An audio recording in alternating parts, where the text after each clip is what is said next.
Good day, everyone. I'm June Andre Serep Mahmoud. I am the reporter from Group 11, and I will gonna discuss the Republic Act 7160, or the Local Government Code of the Philippines. This presentation will explore key provisions of the Local Government Code of the Philippines, specifically focusing on Section 101 to 104. We'll delve into the vital topics regarding compensation, remuneration, and the formation and operation of local government bodies. So let's proceed to Section 101, or compensation and remuneration. In Section 101 of the legal text states that co-chairmen and members of the provincial, city, or municipal schools boards are not entitled to compensation or remuneration for their services. This means they do not receive a salary or any other form of payment for their duties. However, the text also clarifies that members who are not government officials or employees are eligible for necessary traveling expenses and allowances.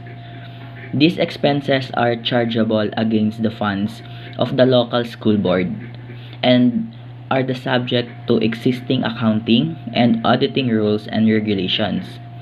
This means that the board can use its own funds to reimburse members for travel costs related to their board duties, but these expenses must be properly documented and audited.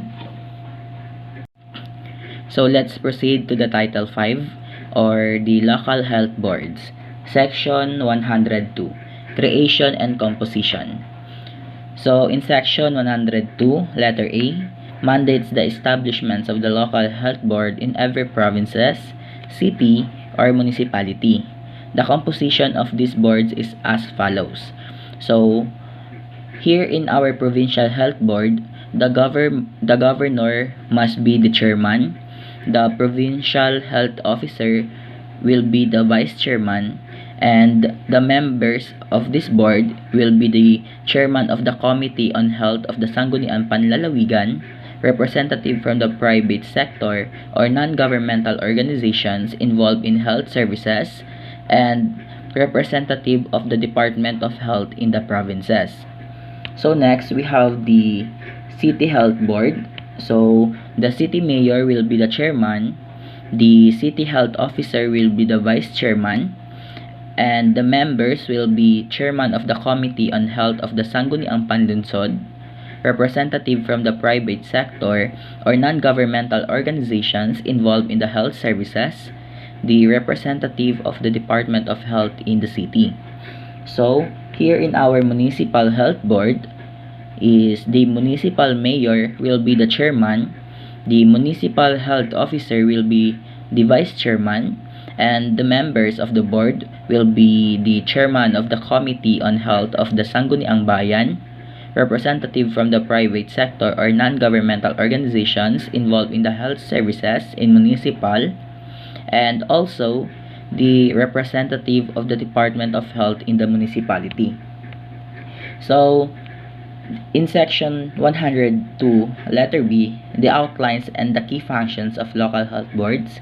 First, here is the budgetary proposals. The boards are responsible for proposing annual budgetary allocations for the operation and maintenance of health facilities and services within their respective jurisdictions. These proposals must be aligned with standards and criteria set by the Department of Health. Second is the advisory committee. The boards serve as advisory committees to the Sanggunian or the local legislative body on health matters. This includes advising on the necessity and application of local appropriations for public health purposes. Last is the committee creation. Consistent with the technical and administrative standards of the Department of Health, the boards can create committees to advise local health agencies on various matters.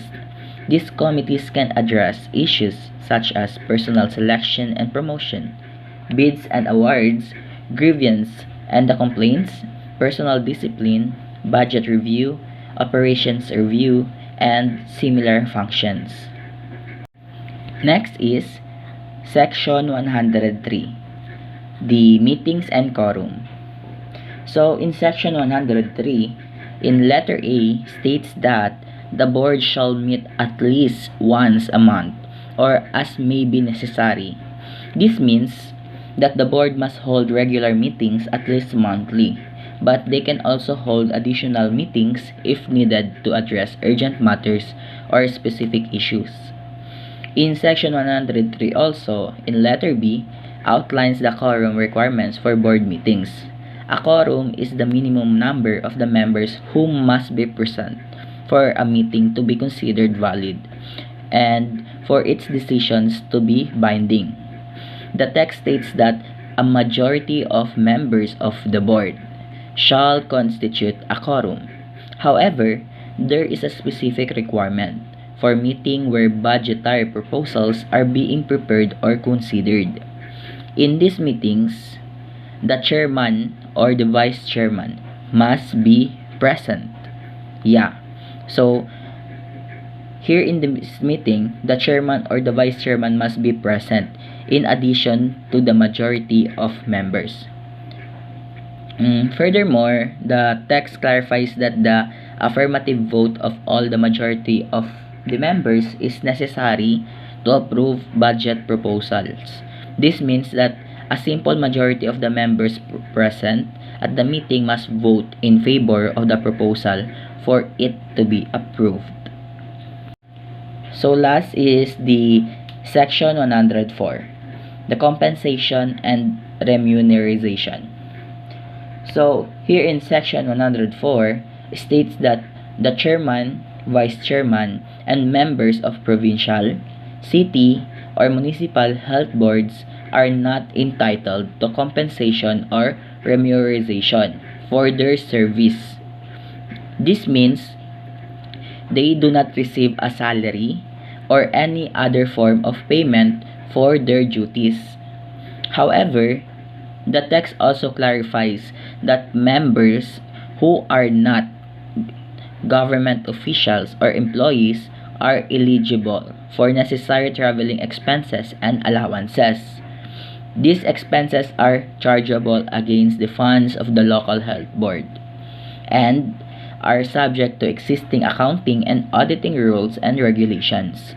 This means that the board can use its own funds to reimburse members for travel costs related to their board duties, but these expenses must be properly documented and audited.